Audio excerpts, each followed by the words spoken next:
你是疯了吗？你凭什么打我？哼，我路见不平，拔刀相助。你想杀人，我肯定得管。我告诉你，我功夫高过你很多，我劝你赶紧走吧。到时候要是我真的控制不了了，我可真的会杀了你啊！快走！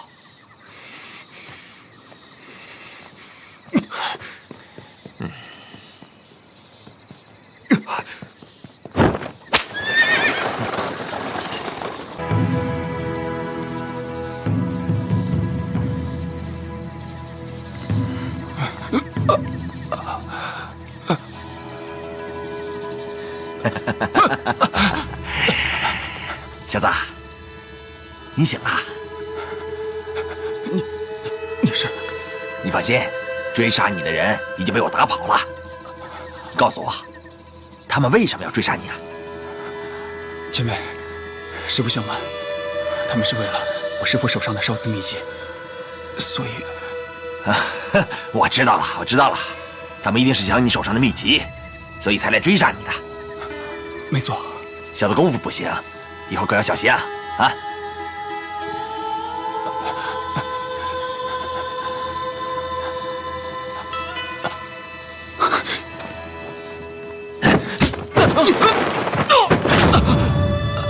小子，跟我斗，你还嫩着呢。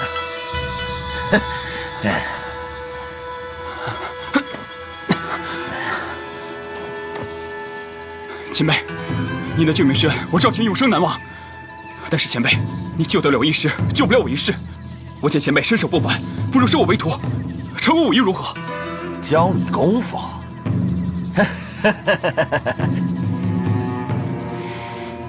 铁桥三那个小子真是不识抬举，我身怀铁砂掌的绝技，他竟然不肯拜我为师。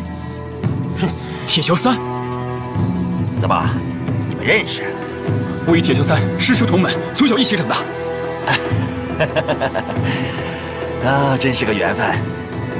既然他不肯拜我为师，那我就收你为徒弟。我把我所有的功夫都教给你，让你打遍天下无敌手。师父，请受徒儿一拜。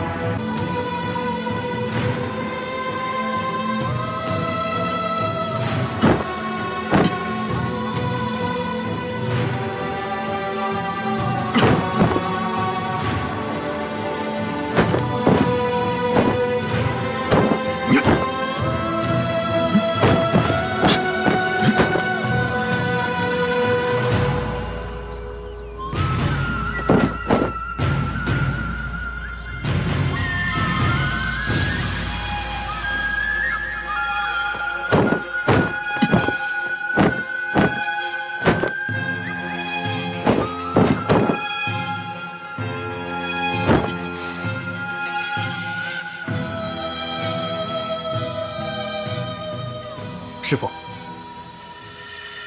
徒儿，你出手试试，发力，让我瞧瞧，能不能打碎那块石头。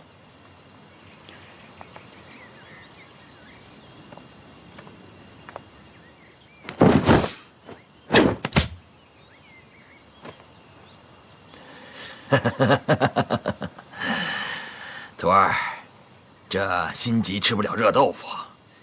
你还没有运气到双掌，就急着出手，所以就打不碎这块石头。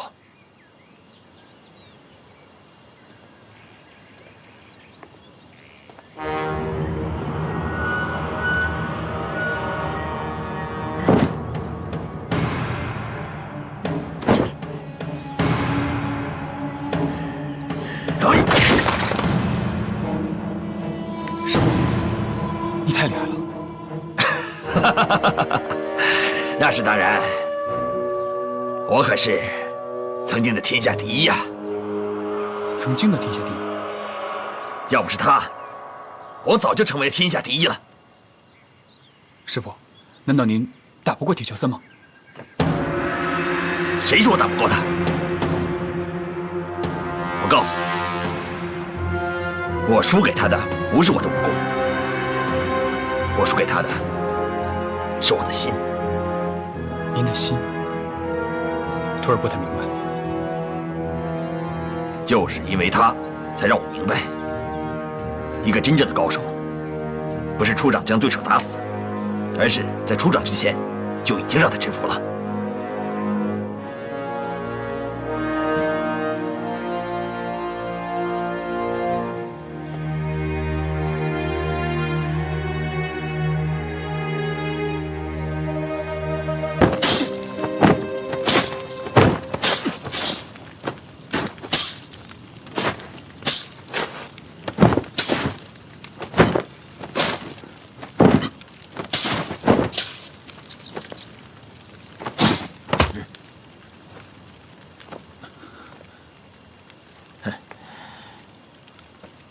修炼铁砂掌，本来就是件不容易的事儿。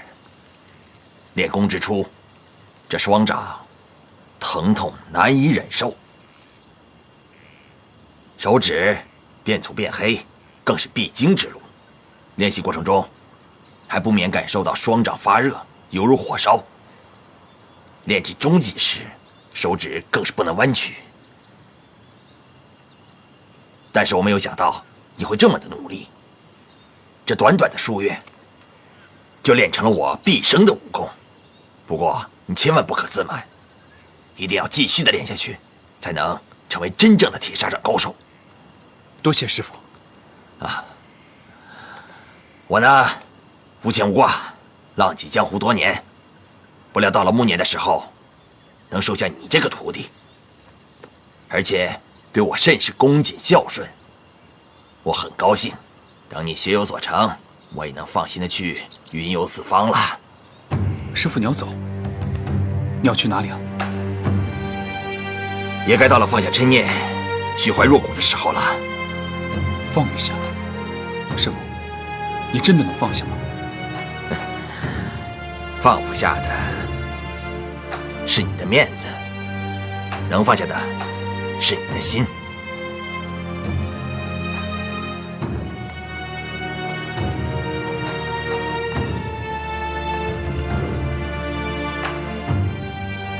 徒儿，你跟我数月，我从你的眼神里面看到的全是怨气。记住，要想成为真正的高手，只有放下才行。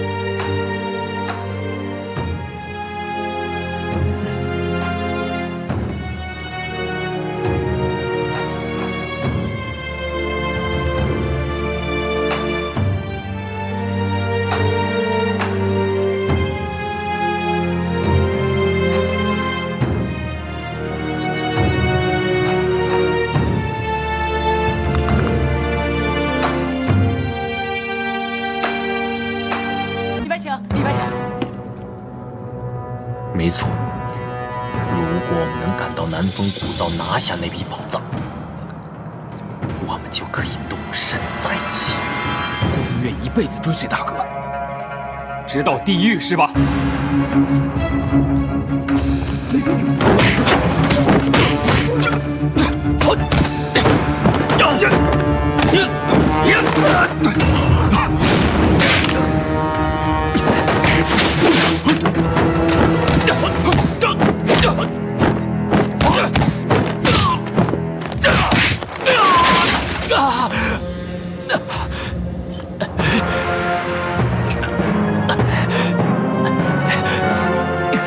赵谦，我告诉你，你不要疯狗乱咬人！今天所有的一切，都是你自己造成的。是我自己造成的，我当时就不应该相信你，就不应该让蒋灵儿到你的府上去。我和江灵儿是两厢情愿的，根本就轮不到你这个外人说三道四，指指点点。那魏王，今天你的死期已到，你马上就能如愿以偿了。赵谦，你可不要搞错了方向。说到底，你应该报复的是梁坤，不是我。我先杀了你，他就是下一个。明年今天就是你的忌日。嗨！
杀了他，我要替江离儿报仇。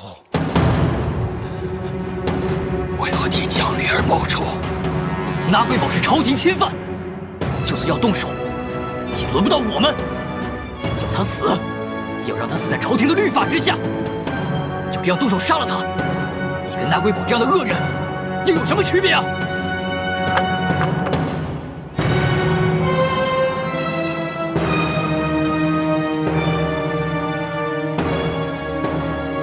没有区别。现在的赵谦就是一个十恶不赦的杀人犯。我杀了师傅，杀了孙腾蛟，杀了拿贵宝，我还杀了江离儿。我为什么会走到今天这一步？难道是被你们逼的？你们所有人都知道我喜欢江离儿，却没有一个人肯帮我。先是师傅，他明知道我喜欢江离儿，却把她许配给你。然后是孙腾蛟，他也明知道我喜欢江离儿，却把她介绍给拿贵宝。可恨的拿贵宝强奸了江离儿。梁坤，你知道我最恨的是谁吗？我最恨的就是你！这么多年，你一口一个大哥，一口一个大哥的叫我。我们3个人从小一起长大。我对江离儿的心意，梁坤，你不知道吗？你当然知道。你知道为什么不成全我？为什么？我只想要跟离儿在一起生活，就这么简单。我没错，你错在没有尊重灵儿的意愿，这一切都是你自己一厢情愿。今天这个结果，都是你自己一手造成的。你有什么资格说我？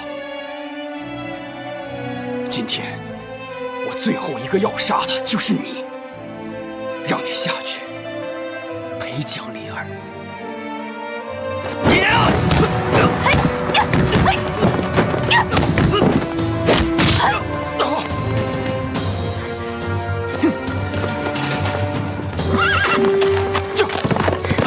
别追了，不是我心软，现在还不是抓他的时候。现在最重要的就是护送魏大人进京。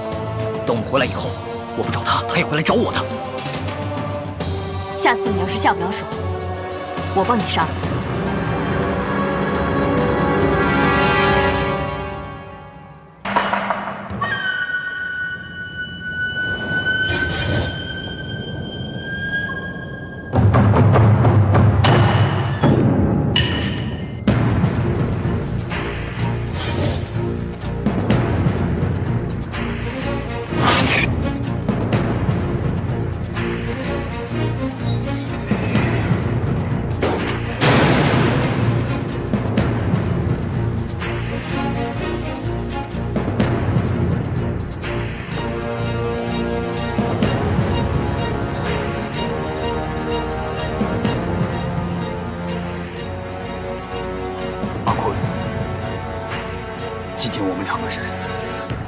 应该有一个了断了吧？好，我答应你，但是我有个条件，如果我赢的话，你要跟我去官府，接受律法的制裁。你觉得今天我们还会有人能活着走出去吗？大哥，你不要一错再错了。难道我们兄弟一定要生死相搏吗？我一定要！凭什么所有的对都是你的，所有的错都是我的？梁坤，你一口一个大哥的叫我，如果你真的还当我是你大哥的话，今天就跟我好好打一场，让我杀了你。错也罢，对也罢，既然大哥执意如此，我这个做兄弟的就陪你好好打上一场。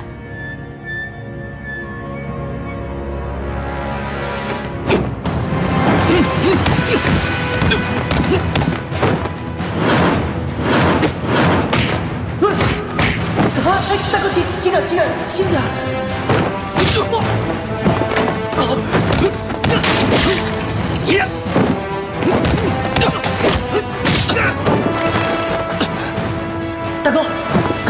消息，我要跟你一起练功了。以我的天分，很快就可以打败你了。打败我是吗？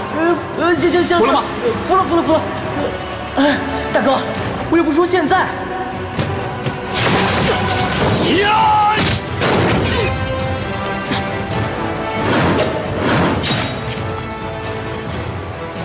能够给他报应的人，除了你以外，没有第二个。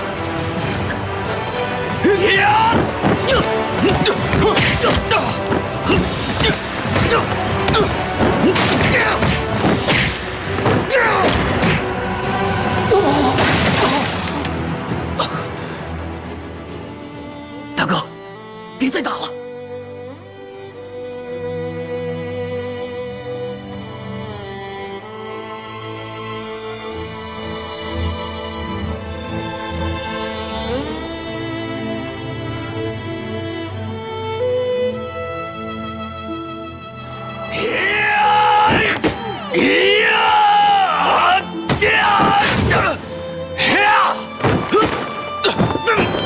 阿坤，你和阿钱兄弟之间一定要和睦相处，互敬互爱啊！师傅，这个你放心吧，我和大哥之间的感情一向很好的。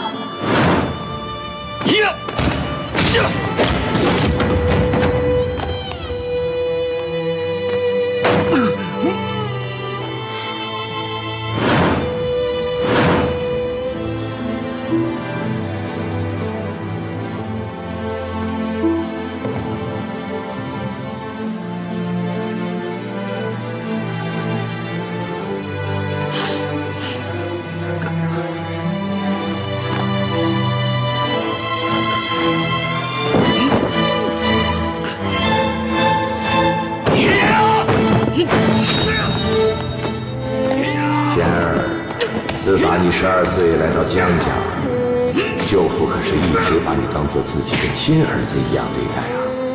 阿坤也一样，从小到大，你说舅父对你们有内外之别吗？什么东西是他有你没有啊？师父待钱儿视如己出，钱儿一定会报答师父的养育之恩的。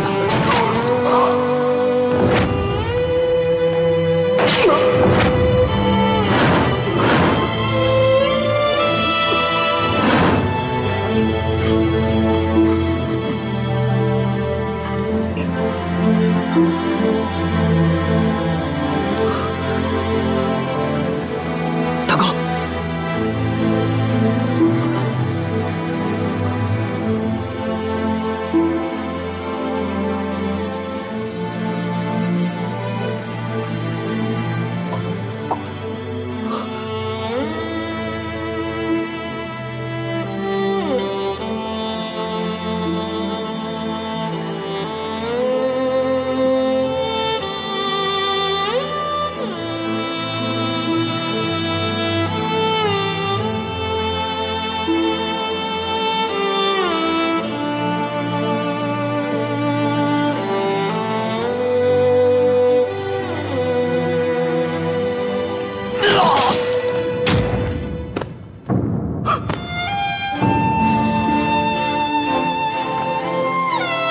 阿坤，谢谢，谢谢你终于帮大哥解脱了。大哥，你看风筝飞得多高啊！阿坤，你慢点。大哥，我也要飞，你等等我嘛。灵儿来，大哥背你。阿坤，看，厉害吧？等我以后学好武功，以后大哥就可以保护你们了。阿坤，大哥食言了，我没能做成一个好大哥。来世吧。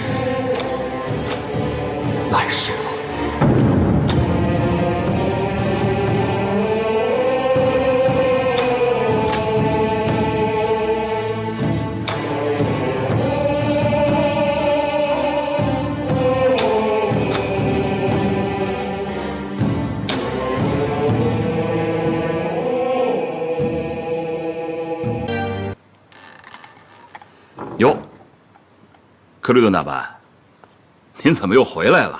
啊？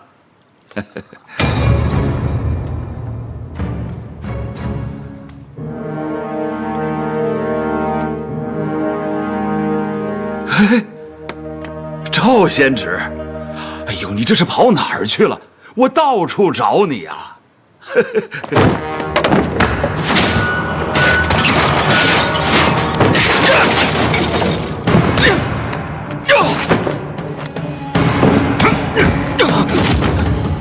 我不想跟你交手，仙旨，我们之间一定有误会。你派人杀我，难道是误会吗？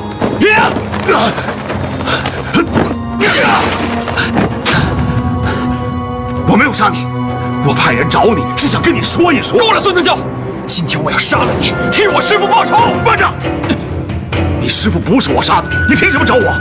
如果不是因为你，我师父就不会死于意外。你看，你都说了死于意外，跟我有什么关系啊？因为你就是这一切的始作俑者！拿命来！我不是始作俑者。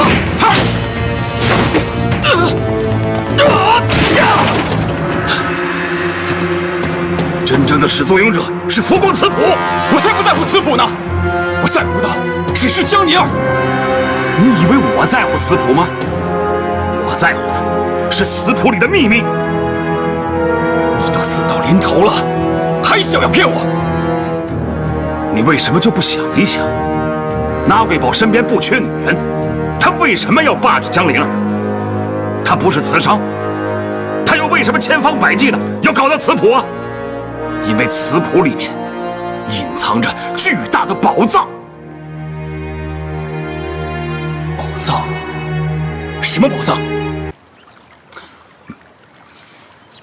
照我说呀，这佛光慈谱一定在梁坤的手里，说不定江灵儿也跟他在一起。仙旨啊，你大可不必为这事儿着急。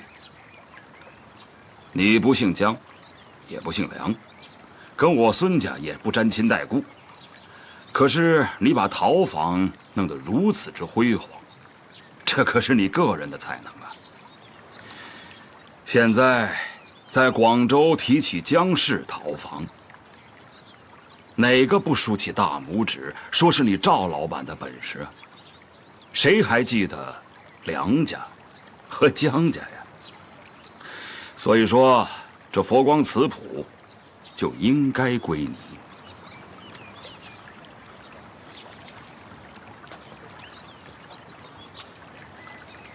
然后宝藏归你。我说你年轻吧，你看看，我就随便这么一说，我是想帮你分析分析利弊。慈谱为什么给的是梁家，而不是你们孙家？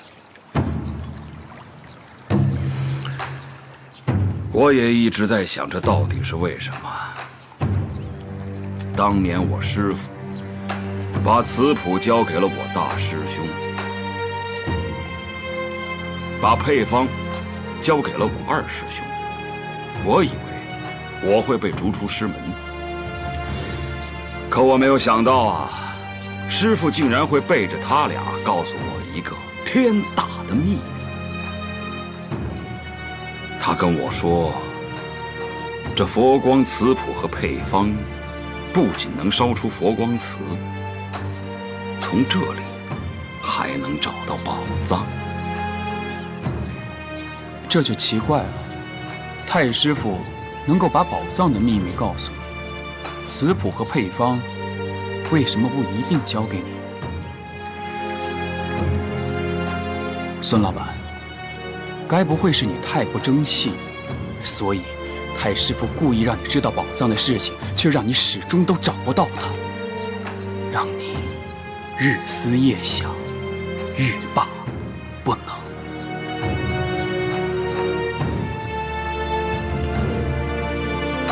我是你的长辈，再怎么样，你也不该跟长辈这样说话吧？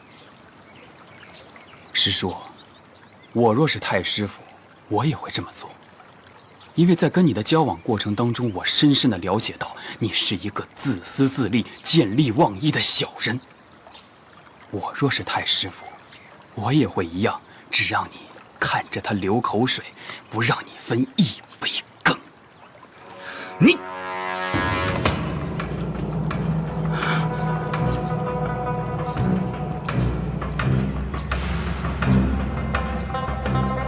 孙老板，以后你要是再敢跟我耍心机，之前先想想你儿子。你这话什么意思？你不该把孙成龙一个人留在13号。你绑架了我儿子！不能说绑，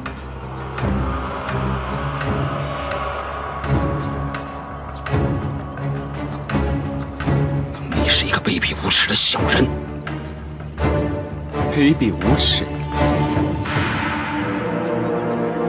我的师叔啊，卑鄙无耻，我也是跟你学的。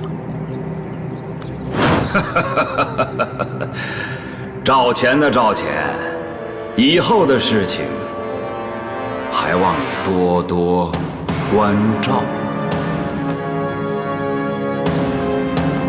以后你敢轻举妄动，先想想你儿子和你的这条狗命。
灵儿，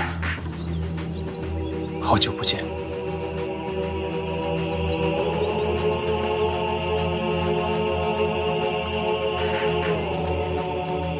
你总算来了，我等你很久了。你知道我会回来？显然你已经知道佛光祠出事的消息。是梁坤捎的吗？我去江家找过你。三哥见到你了吗？我没有见到他。灵儿，你为什么一个人住在这里？为什么要一个人在这里受苦呢？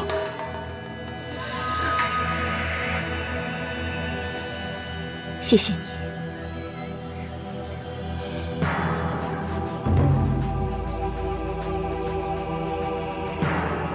谢谢你，还知道我在这里受苦。我希望你知道，我这一切的苦，都是因你而起的。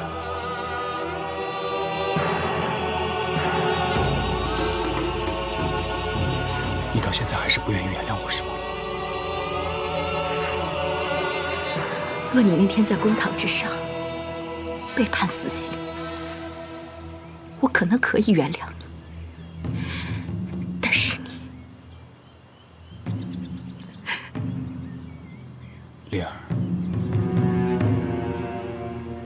你真的想要我死吗？你本来就该死！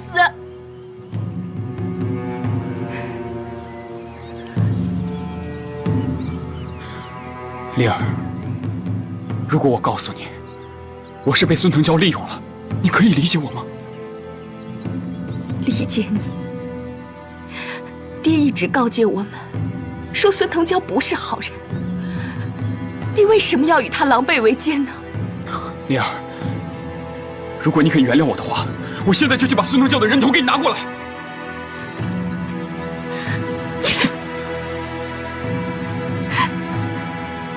赵谦，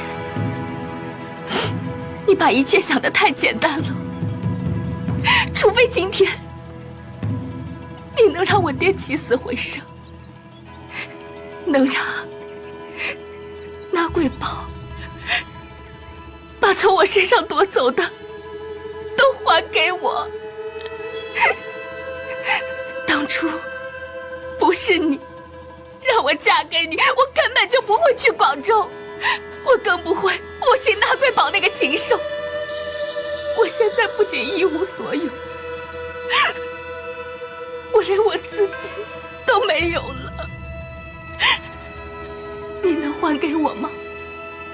我问你，你能还给我吗？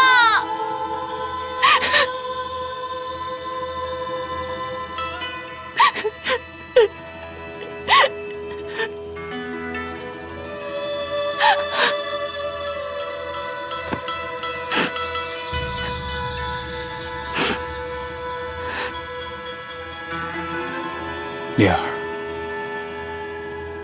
是大哥对不起你。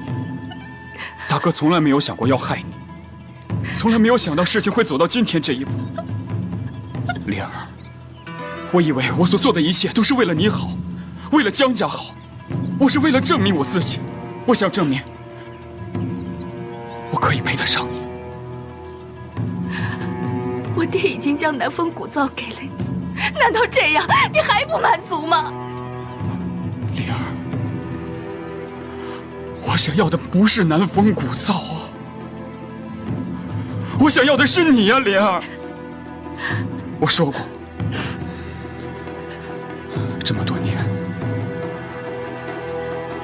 我最大的心愿就是希望可以娶你。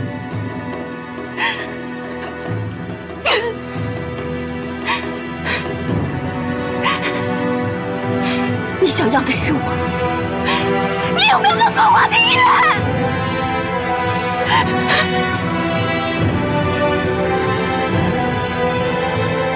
灵儿，是走到今天这一步，无论大哥做什么，都没有办法弥补我所犯下的罪过。现在你面前的赵谦，双手沾满了鲜血。灵儿，如果杀了我你可以好受一点，那你就杀了我吧。杀了我，你就可以替师父报仇了。灵儿，动手。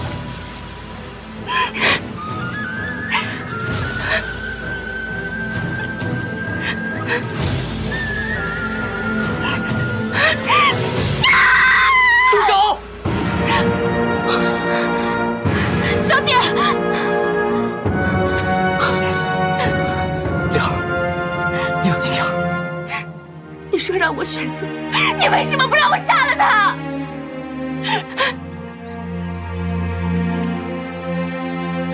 小姐，小姐，小姐！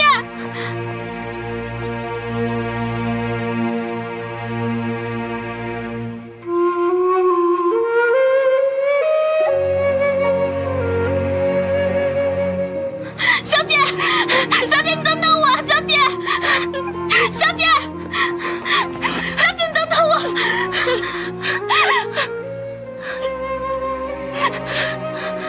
小姐，小姐，你别难过，都是三哥不好，他不该阻止你报仇。不，是我自己，是我自己害怕。我为什么下不了手？明明杀父仇人就在眼前，我等这一刻已经等了很久，我真没用。为什么我见到大哥，我又开始心软？小姐，小姐，我现在就去替你杀了赵谦，我替你报仇。小兰，我也不知道我自己到底想不想让大哥死。我知道你难受，我在呢。好了好了，我在呢，没关系。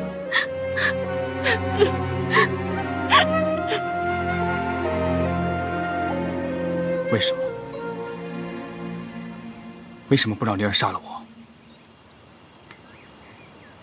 你们是不是故意的？你们就想看着我生不如死，苟延残喘的活在这个世界上，看着我永世不得翻身。大哥，灵儿她根本就不恨你，相信我，她根本不知道自己在做什么。如果她舍得杀你，刚才就不会犹豫。只是你以前做的事情，太过让我们心痛，需要时间去平复。你以为我会相信你吗？在广州的时候，纳贵宝跟我说过同样的话。大哥，不要再提纳贵宝，灵儿会受不了的。那我就去杀了他，只有我杀了他，灵儿才会原谅我。哎，大哥，这件事情我要跟你一起去，但绝对不是现在。我不会让你一个人去报仇，我不想再失去了，不管是你还是灵儿。可是，大哥，我现在是个罪人。那你更应该留在南风古灶去赎罪，不管是为了师父还是灵儿。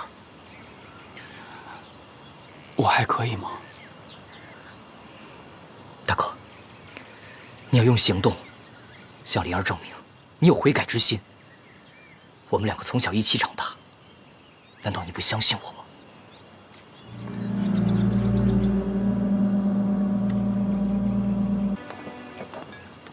小飞，这个放哪儿？啊，你先搁那儿好了。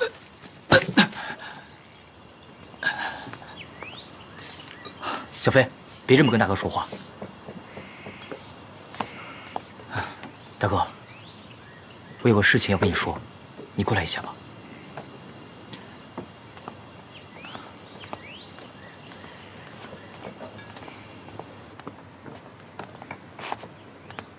大哥，坐吧。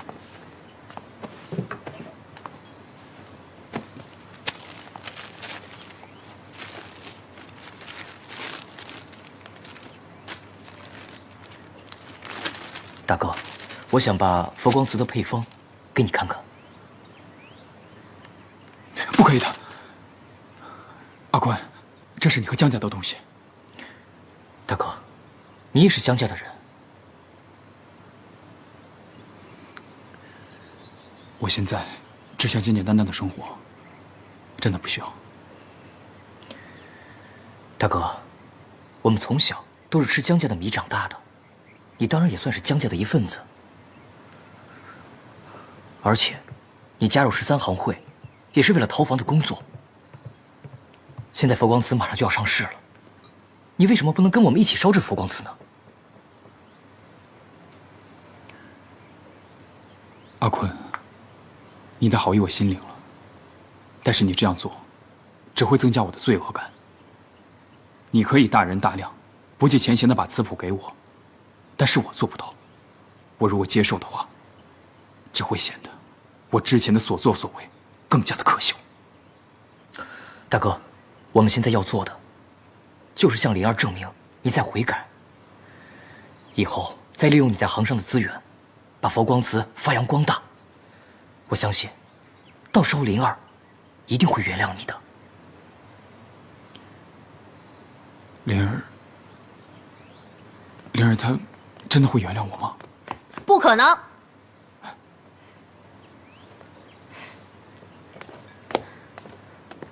三哥，干嘛把这么重要的东西给他看？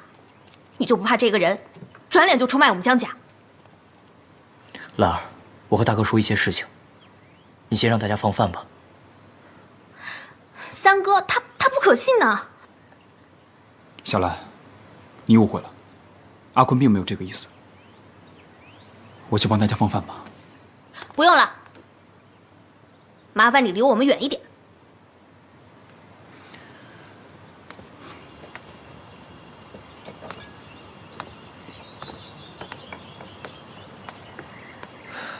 兰儿，你一定要对大哥这样说话吗？三哥，我就是觉得你把这么重要的东西给他看，这个人他要是再心生歹念的话，如果大哥能留在这里，跟我们一起烧这佛光祠，这不是一件好事吗？别忘了，当时师傅也说过，要把陶房交给大哥的。那也是当初，反正现在小姐是不可能原谅他了。想想咱们江家的这一切变故，都是因他而起，才会把你和小姐害得这么惨。你看错灵儿了，灵儿一定会原谅大哥的，只是他还不知道而已。如果灵儿铁石心肠的话，就算那天我没有出手，他也一定会对大哥下手的。那只是因为小姐她太柔弱了。你看，你自己都不相信自己说的话了吧？现在灵儿是江家的主人，既然她已经决定让大哥留下来，我们就应该尊重她。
丽儿，你现在不愿意原谅我，没有关系，但是总有一天，我会让你回到我身边的。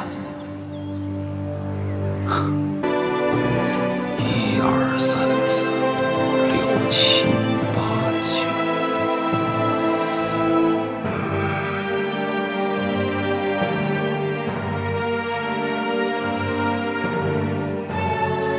哟，贤侄来了，来，你快坐，快坐。你看啊，这一张啊，就是我从你师傅那儿偷来的瓷。这个呢，是从梁坤那儿誊起来的真本。这2份啊，我仔细的对照过了，字数完全一样，可就是排列的行数不同。你帮我看看，这里面有什么端倪呀？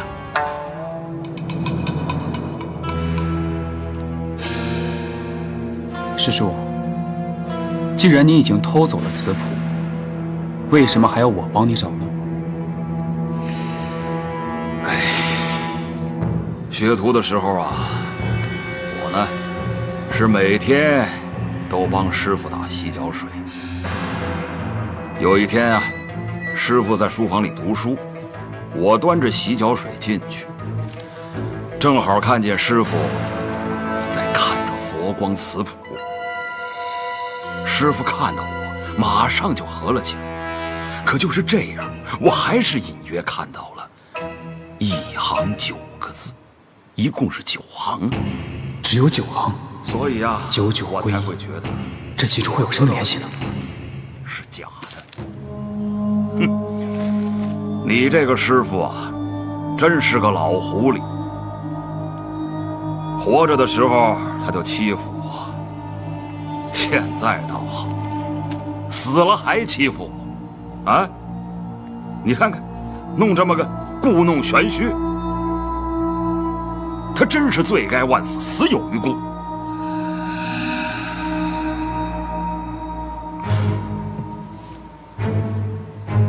哎，贤侄，你是不是从这里边探出什么端倪来了？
难道这宝藏的秘密需要词谱口诀和12字真言结合起来，才能够找到埋藏的地点？词谱口诀有9行9列，而配方中红旗有9首。12字真言，那就是解开谜题的要旨。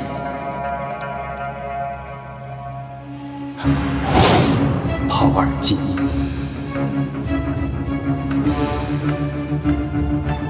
兵7平6，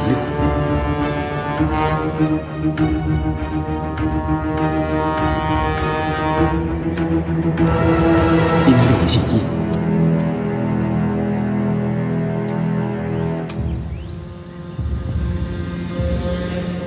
齐燕撒杀。不对。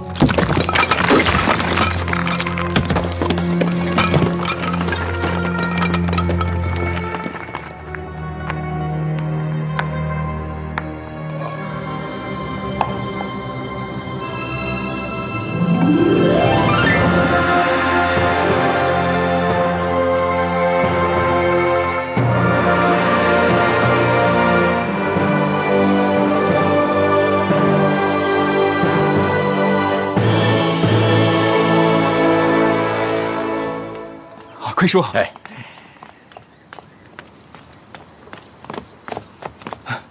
阿坤，大哥，来，你看，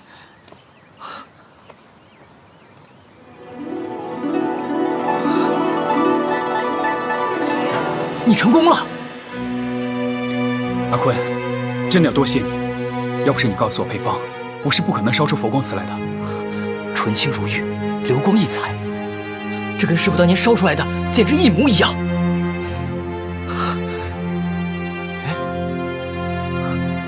这是师傅的塑像，像吗？啊，我是想，在这个时候烧出一个师傅的塑像，是非常有意义的。这神韵，的确有几分像师傅。阿坤，你说灵儿要是看到了师傅的塑像，她会明白我的悔改之心吗？当然，我觉得这个要送给灵儿，她一定会非常开心的。阿坤，那你帮我送给灵儿吧。不行啊，大哥，这个忙我不能帮你。为什么？这个是你亲手烧出来的，一定要你亲手送过去才好啊。阿坤，我不见灵儿，并不是我放弃了她，而是我希望可以通过我自己的努力，让佛光瓷，让江氏陶坊名扬天下。因为只有到那个时候，我才有脸面去求灵儿原谅我。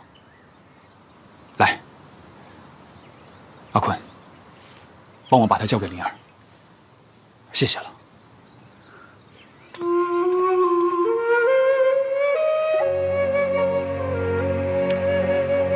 要是反过来，返璞归真，炮二进一，将4平6，兵7平6，左5进1，兵6进1，南风谷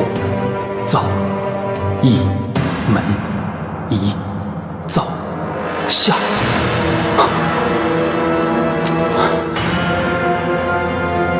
我找到了，我终于找到了，我找到了，我找到了宝藏，我找到了，我找到了，我找到了。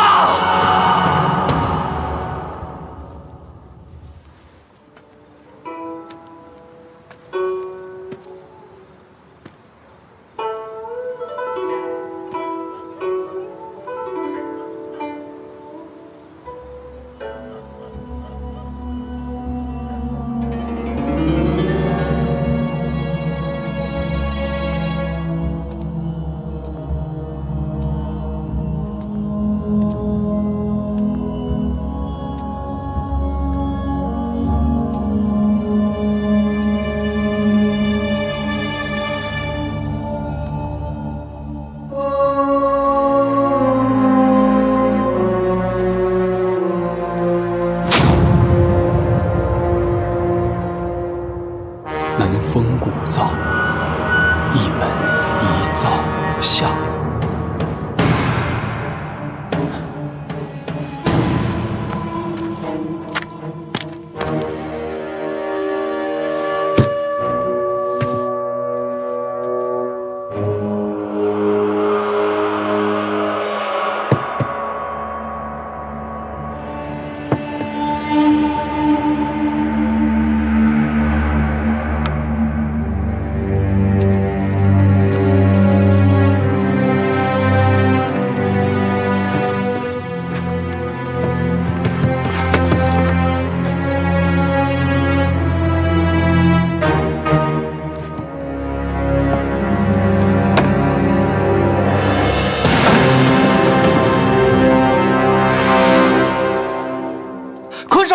坤少爷，怎么了？不好了！什么事情？什么不好了？他跑到窑洞去了。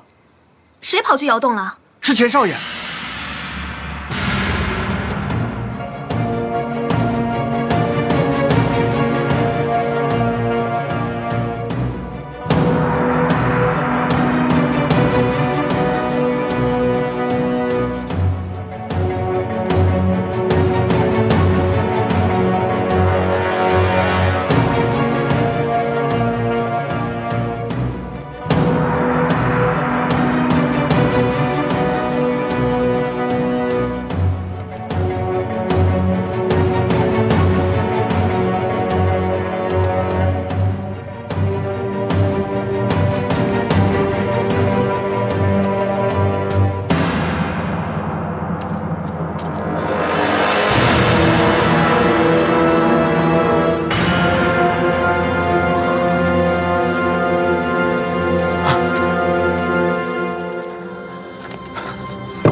真的有宝藏！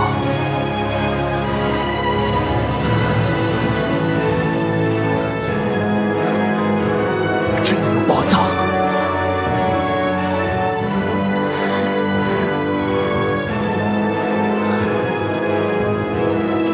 这些都是我的，这些都是我的，这些宝藏都是我的！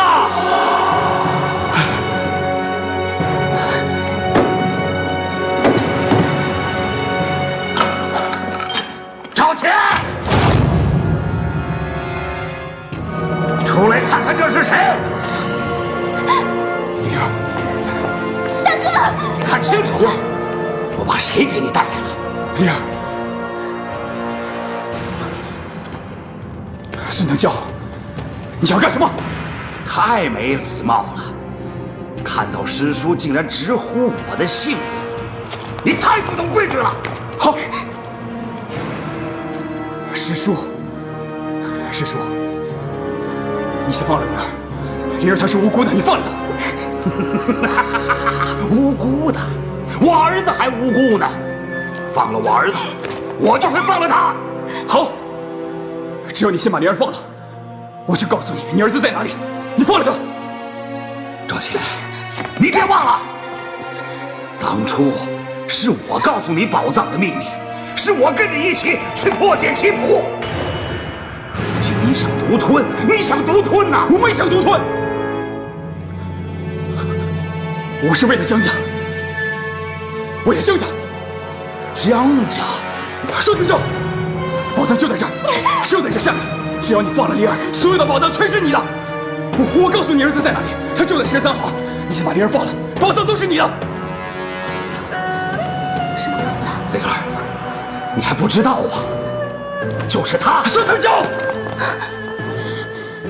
怎么着？怎么着？不想让我说？那我也得说。灵儿，就是他。他当初为了这笔宝藏，害死了你爹。如今他回来，又想害我，害你，还是为了宝藏。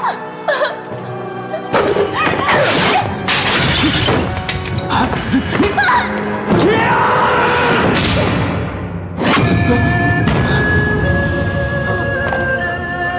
灵儿，灵儿，灵儿，你醒醒，灵儿。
孙成教。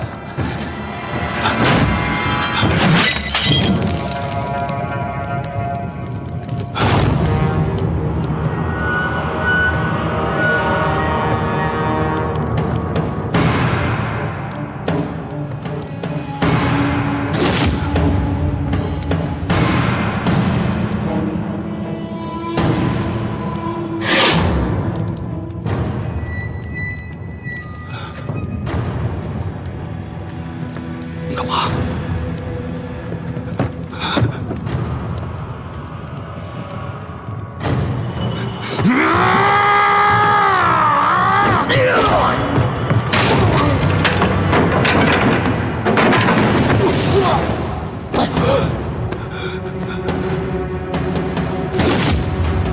孙唐就说了一辈子教化，人之将死，其言也善。赵倩，从我见到你的第一眼，我就欣赏你，知道为什么吗？因为你像我。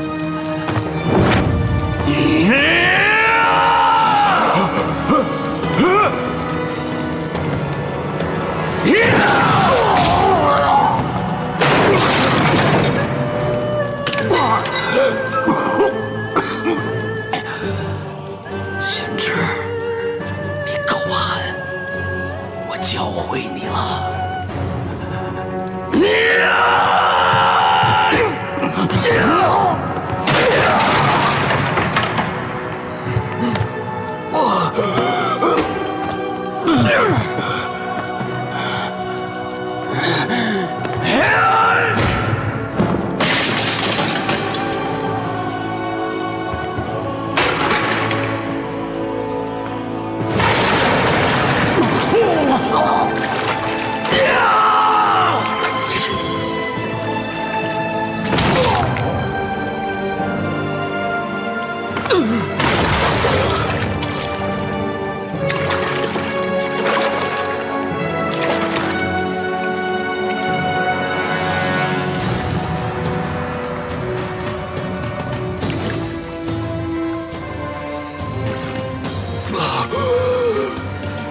死在你手里，我不冤。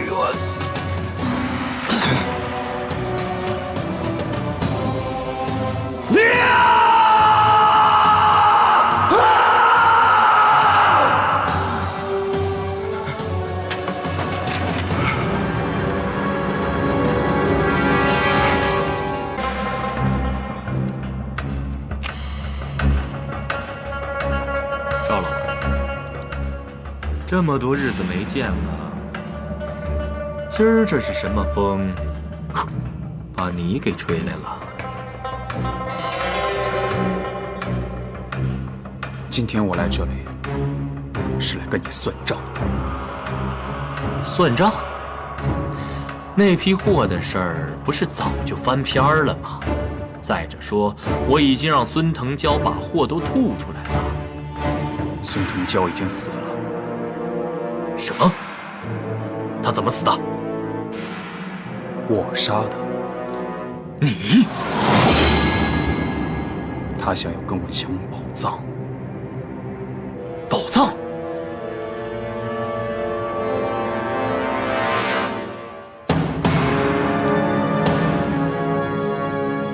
这么说，你们已经破解藏宝图了，所以你也知道此卜的秘密。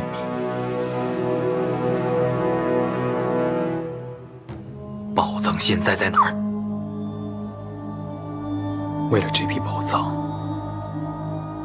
孙腾蛟利用我，杀死了我师父，而你却霸占了江莲儿。哎，过去的事情都已经过去了。赵老板，咱们可都是成熟的人，尤其是你，更应该懂得识时务者为俊杰的这个道理。江灵儿虽然不要你了，但是你手上有这批宝藏，你还在乎身边没有女人吗？我在乎。不如我们做笔交易，你告诉我宝藏的位置，我给你安排安排。你看广州提刑按察使司的这个位置，你感兴趣吗？或者总督大人的官衔？我想要你的命。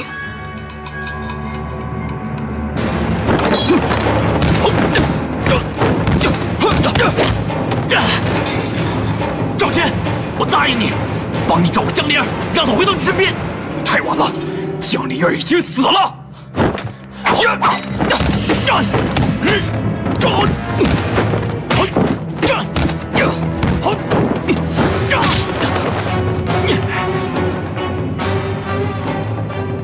赵谦，你别冲动，当初是江灵儿主动对我投怀送抱，要怪你只能怪她，不能怪我。还敢说这些？我要你的命！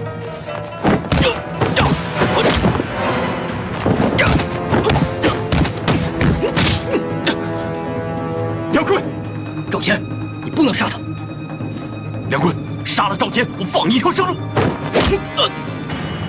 我的命运还轮不到你做主。梁坤，我可以赦你不死，并用我的人格担保，把我的荣华富贵与你一起分享。你的人格没有丝毫诚信可言。赵谦，别再执迷不悟了，跟我去官府。梁坤，江灵儿已经死了，你也难脱其咎。今天我先杀了拿鬼宝，再杀了你。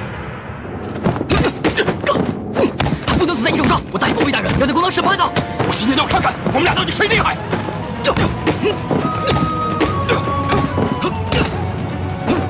退后！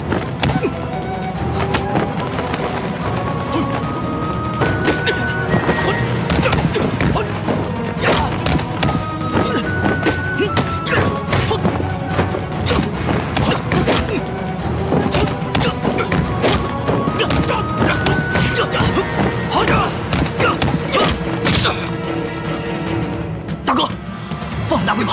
不行，今天我一定要杀了他。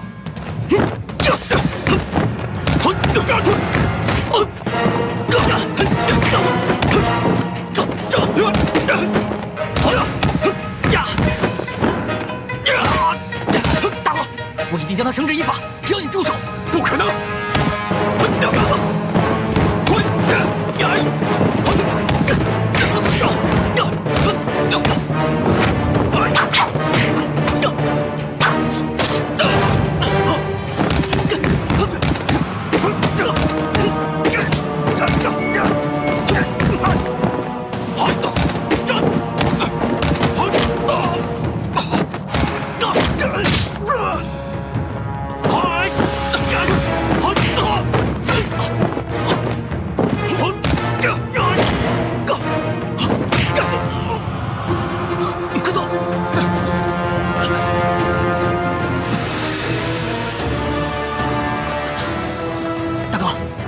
跟我回去吧。